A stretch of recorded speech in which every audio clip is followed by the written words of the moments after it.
How to add stickers on Instagram Reels. The very first thing you wanna do is to head over to your application Instagram and make sure you are logged into your account. Swipe right and head over to the section of Reel.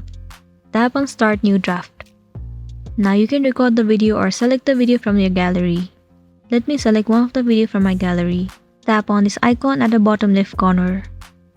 Let me select this video for now. Tap on it. Now in order to add the stickers to this video, all you wanna do is tap on this icon at the top. You will get to see tons of different stickers right here. Let's say you want to add the time to this video. Tap on this time sticker right here. Now you can place this sticker anywhere on the screen. And you can also change the theme by tapping on it. Select whichever theme that you prefer. Let me just select this one. Now what else you can do is tap on this icon at the bottom right corner. You can adjust the duration of the sticker. Set the duration as per your need. And once you are done, tap on this arrow icon right here.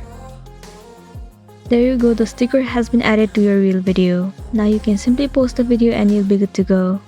So that's it, and this is how you can add the stickers to Instagram Reels. I really hope this video is going to be helpful for you. Thank you for watching it till the end.